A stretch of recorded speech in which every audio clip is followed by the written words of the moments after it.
Good morning student. ગઈકાલે આપણે sexual reproduction in yeast જોયું હતું. આજે આપણે જોવાનું છે લાઈફ સાયકલ ઓફ યીસ્ટ, જે સેક્સ્યુઅલ રિપ્રોડક્શનના આધારે જ જોવાની છે. બરાબર છે.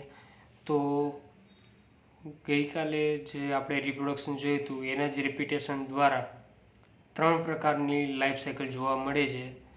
પહેલી હેપ્લોબાયોન્ટિક લાઈફ સાયકલ, બીજી ડિપ્લોબાયોન્ટિક લાઈફ સાયકલ અને ત્રીજી હેપ્લોડિપ્લોન્ટિક લાઈફ સાયકલ. તો ત્રણ લાઈફ સાયકલ એકબીજાથી કઈ રીતના અલગ પડે છે અને ત્રણમાં શું ડિફરન્સ છે એ જોવાનું છે. તો સૌથી પહેલાં ડિપ્લોબાયોન્ટિક લાઈફ સાયકલ. તો હેપ્લોબાયોન્ટિક લાઈફ સાયકલ. તો હેપ્લોબાયોન્ટિક લાઈફ સાયકલ કોને કહેવાય? તો haploid stage is very elaborated while the diploid stage is very short, being the confined to zygote cell only. એટલે શું કીધું છે? તો કે જે હેપ્લોઇડ સ્ટેજ હશે એ વેરી ઇલોબરેટેડ એટલે વધારે લાંબો જોવા મળશે, જ્યારે ડિપ્લોઇડ સ્ટેજ છે એકદમ ટૂંકો જોવા મળશે. Only observe in zygote cell. એટલે કે જે આખી લાઈફ સાયકલ છે, આખી લાઈફ સાયકલમાં હેપ્લોઇડ સ્ટેજ છે એ વધારે જોવા મળશે અને ડિપ્લોઇડ સ્ટેજ છે માત્ર ને માત્ર જે ઝાયગોટ છે એ ઝાયગોટ સેલમાં જ જોવા મળશે. તો આ પ્રકારની લાઈફ સાયકલ આપણે જોઈએ. તો ગઈકાલે રિપ્રોડક્શનમાં જોયું તો એ રીતના બે વેજીટેટિવ સેલ હોય એકબીજાથી નજીક આવશે અને બિગ લાઇક આઉટગ્રોથ જોવા મળશે, જ્યાં કોન્જ્યુગેશન થઈ અને કોન્જ્યુગેશન ટ્યુબ બનશે અને એ કોન્જ્યુગેશન ટ્યુબ દ્વારા બે ન્યુક્લિયસનું ફ્યુઝન થશે.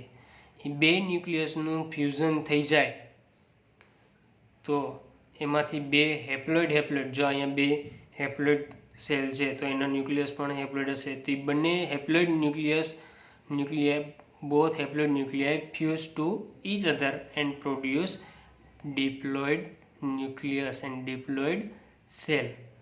તો જેને આપણે કહીશું ઝાયગોટ. ઝાયગોટનું મિયોસિસ રીતે સેલ ડિવિઝન થશે, મિયોસિસ 1 અને મિયોસિસ 2. એમાંથી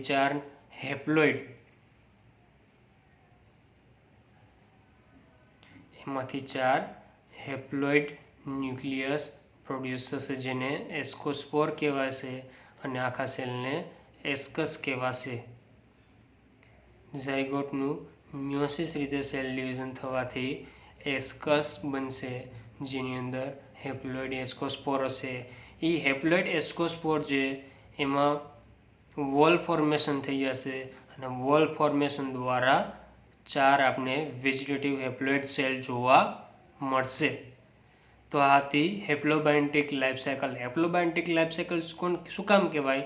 તો કે જો અહીંયા વેજીટેટિવ સેલ છે એ પણ હેપ્લોઇડ છે, અહીંયા ઝાયગોટ નહીં બને ત્યાં સુધી આખી સાયકલ છે હેપ્લોઇડ. ફરી પાછું ઝાયગોટનું મિયોસિસ દ્વારા એસ્કોસ્પોર બને છે અને એમાંથી ફરી પાછા વેજીટેટિવ સેલ બને છે, એ પણ હેપ્લોઇડ.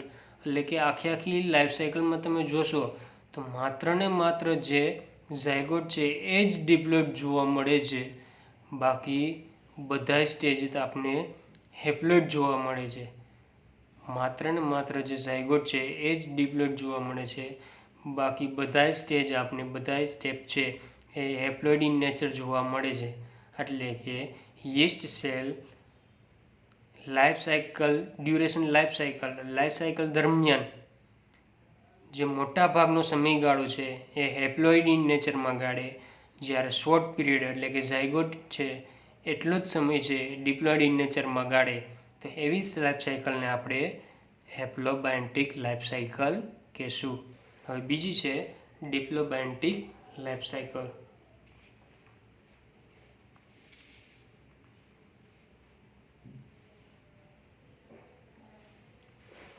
Diplobaiontic life cycle.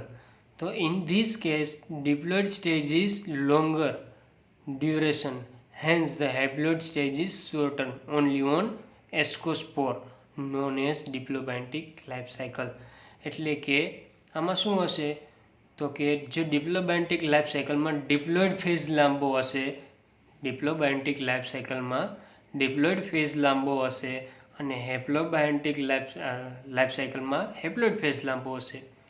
તો આમાં ડિપ્લોઇડ ફેઝ લાંબો છે ને હેપ્લોઇડ ફેઝ ટૂંકો છે. તો હેપ્લોઇડ ફેઝ ટૂંકો છે એ કયા સમય દરમિયાન જોવા મળે છે? તો કે ઓનલી ઇન એસ્કોસ્પોર, એટલે કે એસ્કોસ્પોર બને છે એ એસ્કોસ્પોર દરમિયાન જ આપને માત્ર ને માત્ર હેપ્લોઇડ સ્ટેજ જોવા મળશે. બાકીની લાઈફ છે એ ડિપ્લોઇડ ફેઝિન જોવા મળશે. તો સૌથી પહેલાં જોઈએ તો આમાં વેજીટેટિવ સેલ છે, vegetative cell diploid in nature જોવા મળશે.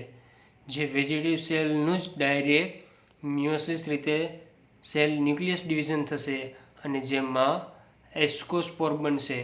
જો આમાં એસ્કોસ્પોર બનેલા છે માત્ર ને માત્ર આ જ સ્ટેપ છે એ હેપ્લોઇડ ઇન નેચર જોવા મળશે. હવે હેપ્લોબાયોન્ટિક લાઈફ સાયકલમાં શું થતું હતું કે ડાયરેક્ટ અહીંયા વોલ ફોર્મેશન થઈ જતું હતું અને આમાંથી સેલ બની જતા હતા. પણ આમાં ડિપ્લોબાયોન્ટિક લાઈફ સાયકલમાં ડાયરેક્ટ એસ્કોસ્પોર લિબરેટ થશે નહીં. એસ્કોસ્પોરમાં જે બાજુના બે ન્યુક્લિયસ છે હેપ્લોઇડ ન્યુક્લિયસ એ બંનેનું કપલેશન થઈ જશે, એટલે કે એકબીજા સાથે ફ્યુઝ થઈ જશે. કપલેશન ઓફ એસ્કોસ્પોર, જે બે હેપ્લોઇડ ન્યુક્લિયસ છે આ બંનેનું કપલેશન થઈ જશે અને બે હેપ્લોઇડ એસ્કોસ્પોરમાંથી ડિપ્લોઇડ એસ્કોસ્પોર બની જશે, જેને ડિપ્લોઇડ એસ્કોસ્પોર કહેવાશે. હવે ડિપ્લોઇડ એસ્કોસ્પોર બની ગયા પછી એમાં વોલ ફોર્મેશન જોવા મળશે અને એમાંથી ડિપ્લોઇડ વેજીટેટિવ સેલ લિબરેટ થયેલા જોવા મળશે. જો અહીંયા વેજીટેટિવ સેલ ડિપ્લોઇડ, કપલેશન પછી પણ એસ્કોસ્પોર ડિપ્લોઇડ અને એમાંથી જે લિબરેટ થતા વેજીટેટિવ સેલ છે એ પણ ડિપ્લોઇડ.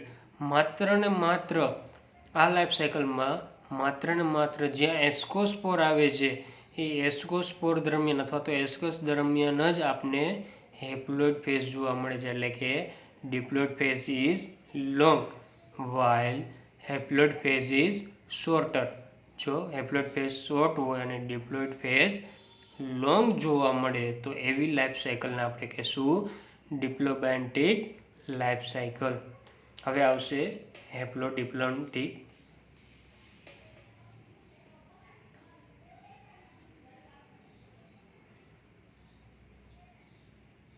હેપ્લોડિપ્લોબાયોન્ટિક life cycle.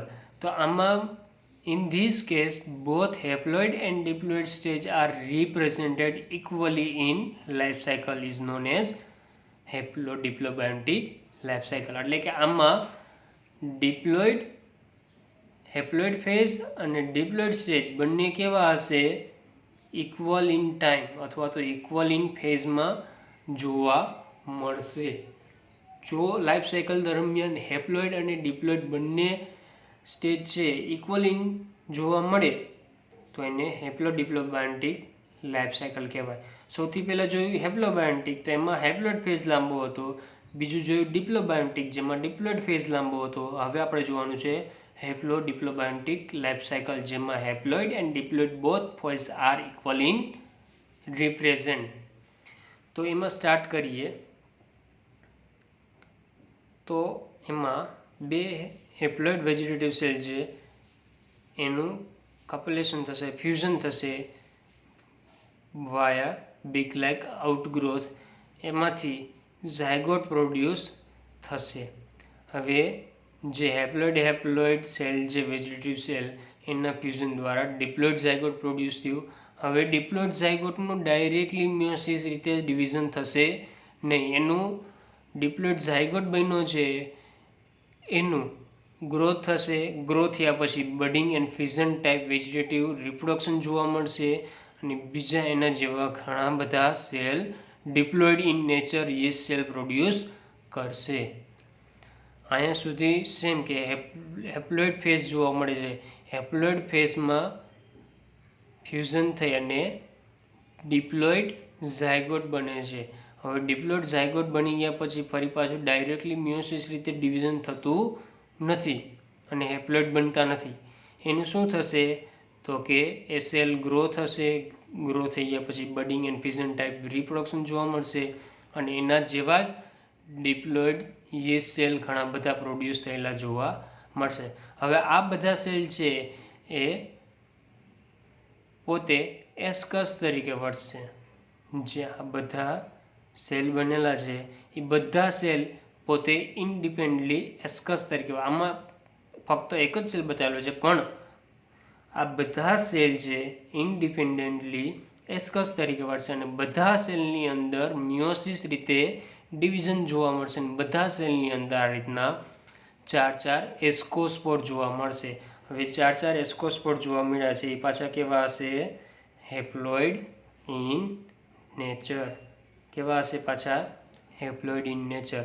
એટલે જો આમાં હાફ સ્ટેજ જોવા મળે છે, ઉપરનું સ્ટેજ છે એ હેપ્લોઇડ ઇન નેચર અને નીચેનું સ્ટેજ છે એ ડિપ્લોઇડ ઇન નેચર.